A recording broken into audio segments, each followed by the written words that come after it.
welcome to First. I'm Shirley Min along with Mark Eichman and Nichelle Polston. The freshwater mussel is a symbol for the state of our environment in Delaware.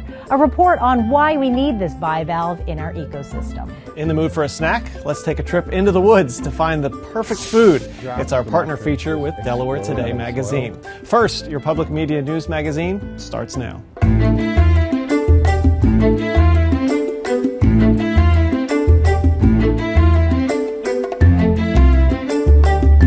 The freshwater mussel is considered one of the most endangered of all plants and animals in North America.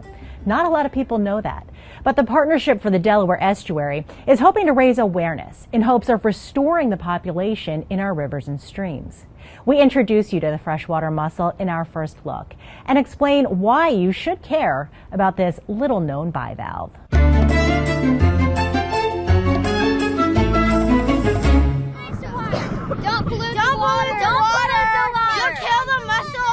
These fourth graders were learning all about freshwater mussels at Delaware's Make a Splash Festival at St. John's Reserve in Dover, an interactive event teaching kids about the importance of water and how to protect it. There's mussels in this creek.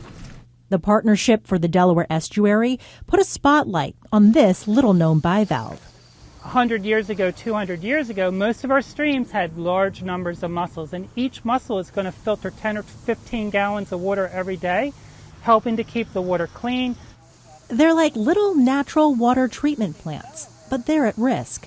While North America is home to over 300 species of freshwater mussels, 75% of them are endangered. Not a lot of people know, but freshwater mussels are the most imperiled of all plants and animals in North America. Here in the Delaware River Basin in the state of Delaware, there's about a dozen native species, and really you can only find 2 or 3 of those. Freshwater mussels are not what we eat in mussels marinara. Because they don't have the backing of the commercial food industry, the freshwater variety doesn't get nearly as much love or attention. And that worries Danielle Krieger, science director at the Partnership for the Delaware Estuary, a clean water nonprofit. Think about it. If the freshwater mussel population continues to decline, water quality will worsen. For 20 or 30 years, state and federal agencies have been very focused on conserving the rare species. What we've been doing is very different. What we've been doing is focusing on even the common species with the philosophy that every live freshwater mussel is precious. Krieger says she's unaware of any program anywhere like Delaware's. In other words, one that focuses on the everyday mussel. So what's going on? What's endangering them? The answer is complicated. One of the main reasons is because for a freshwater mussel to reproduce, to complete its life cycle, it needs a fish. And every single mussel species has a very specific kind of fish, a size of fish, and a species of fish that it will reproduce with. Maybe man-made dams are keeping that specific fish host from the mussels. Pollution and water quality issues could also have something to do with their dwindling numbers. Whatever the reason, shellfish specialist Kurt Chang is laser-focused on restoration. So the restoration projects that we've been conducting have mainly been small-scale restorations, where we're taking a small number of mussels from healthy populations, putting them into restoration sites that we think have suitable habitat, suitable water quality, so that these mussels can survive and grow. Sometimes we'll actually deploy them with an electronic tag so that we can return to them at a later date and see if they've still survived in those areas. Chang reintroduced mussels to Red Clay Creek about 3 years ago. This is the 4th time he's been out here to check on them, but had a tough time finding any. Down here, they're not doing too great. And in streams where we do find mussels are getting washed out or experiencing mortalities or dying, we'd want to target those areas and see if we can identify the causes for those mortalities or for the reasons why those mussels are getting washed downstream. Chang knows where to place the mollusks in the first place because of information gathered through the Partnership's Freshwater Mussel Recovery Program. The partnership launched it back in 2007 to survey where mussels are and particularly where they're not. We have some ideas in some places where mussels are, but we lack a lot of the information that we want. Jeff Long also works for the partnership. He's their watershed outreach specialist, or middleman between the nonprofit and volunteers who want to help. That's one of the components of my job, is to connect people with bodies of water and mussels. Long teaches volunteers how to find mussels, how to identify them, how to collect scientifically useful data, and lastly, how to upload the data so the partnership can access it. It can tell us where healthy populations exist and where they don't, or where might be suitable locations to look at possibly establishing more mussels. On this day, kids with Wilmington's Green Jobs program are reporting for duty here at the Brandywine River near Thompson's Bridge. The program brings city kids outside and exposes them to environmental issues and careers. 16-year-old Xavier Brooks Alexander jumped in with both feet. Today I found 2 live mussels. I'm going for the biggest one, but they're both live. I found 3 mussels. I found a small one, a medium one, and a large one. It wasn't hard. You just had to be patient and look around and then feel for it. I never knew that mussels were a cleaning source for the water. Last year, 14-year-old Amaya Johnson searched the river for freshwater mussels. This time around, she's the recorder. I'm just writing down all the clams that we found, my team found, and seeing what kind they are, where we found them, how many we found, and everything. The partnership gets a mix of federal, state, and private funding. But like many other nonprofits, money's always tight. So the Volunteer Mussel Survey really is an integral part of the freshwater mussel recovery program. Our scientists, we only have so many hours. We have good partners that we work with to also fill in our gaps with scientific surveys. But the public programs have been so very important. The holy grail for Krieger, to get a full-blown hatchery going to replenish these little guys, the understudied underdogs of freshwater. Danielle Krieger says she's now working on a grant with the state of Pennsylvania to build a long-term freshwater mussel hatchery there, so to be continued. Well, Shirley, tell me, could sea level rise actually have an impact on freshwater mussels? It can. So if salt water from the Delaware Bay rises and then travels upriver to freshwater zones, that could have an immediate impact on mussels. Now, Kurt Chang says another thing to consider is water warming up because of global warming. And so fish might leave the water if it gets too warm, and that fish could be the specific fish host for certain mussels, and then they can't reproduce, so there's an immediate impact. Well, can anyone volunteer to help with mussels? They can. The surveys? Yes, actually? they can. Yeah. And it's a lot of fun to be out there in the river and searching for mussels. It can also be so helpful to the partnership for the Delaware Estuary. You just have to complete a volunteer interest survey at delawareestuary.org/volunteer. Thanks so much, Shirley. As always, you can find this story online at newsworks.org/Delaware.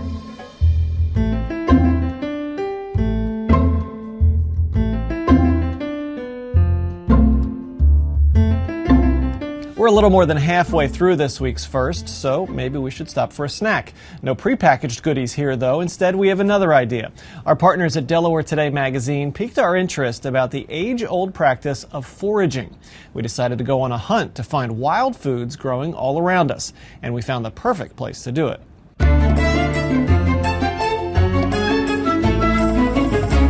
Hi, I'm Tim Mounts. I'm an educator, farmer, and forager. I started eating stuff in the woods when I was a kid. Foraging has been around since humans have walked upright. We and animals forage every day. It's how we found food before we had agriculture. My family were always big into the outdoors and going out and kind of being naturalist and phenologist and seeing when things were happening and what was going on. And so it's been in my family for a long time. My grandfather taught me how to hunt mushrooms.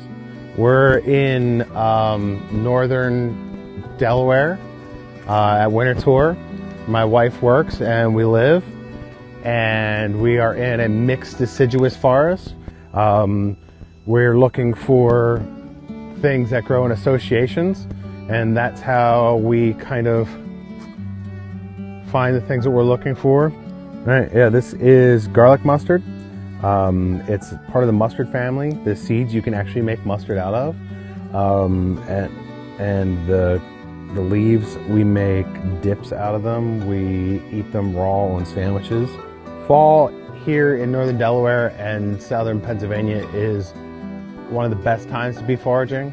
We get tropical storms and hurricanes bring needed water to this area. And once the rain comes and then the temperature drops, the mushrooms just explode out of the soil. This is a really good stand of chanterelles in the summertime. So it's one of the longest mushrooms that come out of the ground here. Season can last about a month. I think the popularity of foraging and coming back is just part of the local food movement. Sometimes you come out and you come out of your door and you find stuff, and then sometimes you don't find anything. But there's always something to eat. You have to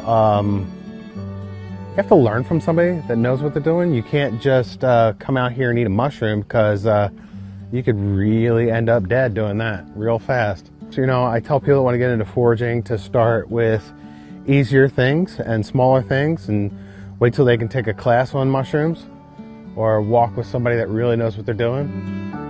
A special thanks to Winterter of toured the gardens before and had really no idea that there were so many edible plants growing there. Roger Morris of Delaware Today magazine knows a thing or two about foraging, and he joins us now. Wild Man is your story of Chef McGregor Mann, who's also a forager. What really motivated Chef Mann to start looking for wild foods and incorporating them? It's an outgrowth of the farm-to-table movement, and it's part of what everyone likes to call authenticity these days. And many people, including myself, when we were growing up in the country, we foraged for berries, nuts, roots, all sorts of things, not as the primary source of your food, but to give it extra textures, to give it extra flavors. And so this is part of that movement, and that's what McGregor Mann's doing. So if somebody's inspired by your piece, by Chef McGregor, how did they get started? How do you start incorporating this? You probably would have to get a good book on it, but basically the easiest thing to do is to eat weeds. You can eat dandelion, you can eat nettles when they're young, you can eat morels if you're going to go for mushrooms. So there's a wide variety of things you can do without killing yourself. That's the goal, right? Eat wild, but don't kill yourself. Roger Morris writes about the pleasures of foraging in this month's Delaware Today magazine. You can read more at delawaretoday.com. Bon appetit. For over 20 years, Anna Biggs has managed to fuse her love of painting, sculpting, and nature into beautiful jewelry. Anna began as a painter, but it was a challenge from a friend that started her on the path to making jewelry. This week's first experience takes us to Anna's Wilmington studio.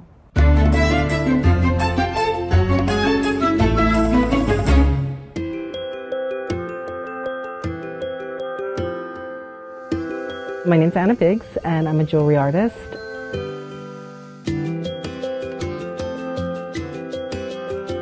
I'm a jeweler, but truthfully, I carve all of the elements in my jewelry, whether it's a charm in a necklace or part of a pendant. They're my sculptures.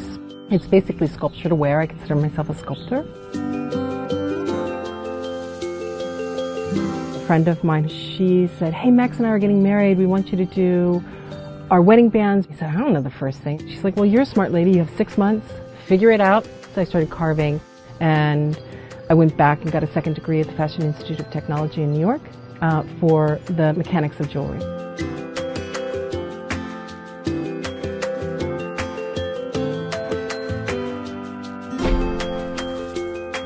My carving style is that I will make a whole bunch of sketches. And then from those sketches, not all of them are going to be made into models. Not all the models are going to work. When I was a child, I learned about the Eskimos and how they believe the spirit of the sculpture is within the piece already. And so I really believe that as things morph and change, I'm like, oh, that might not have been in the drawing, but I'm like, that's good. I like that. You know, I don't try and control the wax. I'm more like, watch it develop. I let the spirit of the thing come out. That's how I carve. You know, I really want it to be a kind of a living thing. I want it to have a lot of, energy, excitement. My style has moved forward and evolved in the sense of trying to make something that's classic with a twist. My jewelry has always been influenced by architecture nature, animals. I really want to make a piece that can be passed for generations. It will last 100, hopefully 100 plus years. It'll be classic enough to be able to pass generations. That's my hope. That's my desire. I get people come back all the time and they're like, oh, I wear your earrings all the time. I love hearing from them. I love interacting with them.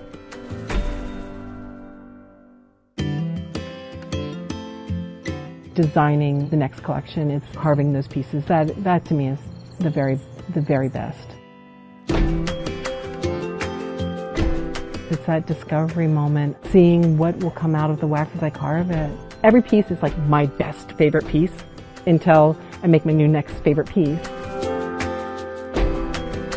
That moment of like creation, like it's like a child, it's like giving birth. It's like, wow, look at this amazing thing, you know? Art runs in Anna's family, Soul Biggs. The name on the Biggs Museum in Dover is Anna's cousin. The Hagley Craft Fair on October 15th and 16th is the next time where you can find Anna's work.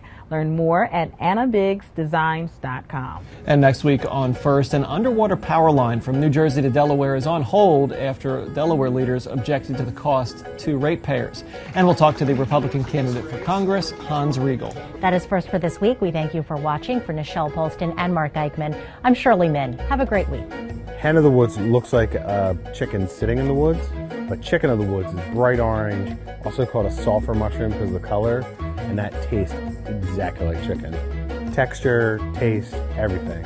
I've had chicken nuggets, I've had pulled chicken sandwiches made out of it, General Tso's Chicken of the Woods tacos. Welcome to First. I'm Mark Eichman along with Shirley Min and Nichelle Polston. It's been 4 years since Sandy ripped apart the Jersey Shore, and its impact is still being felt in Delaware.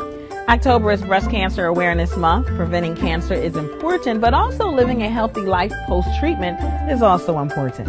And we wrap up our Veterans Coming Home series with a report on a civilian turned soldier who wanted to give back to his community. Plus,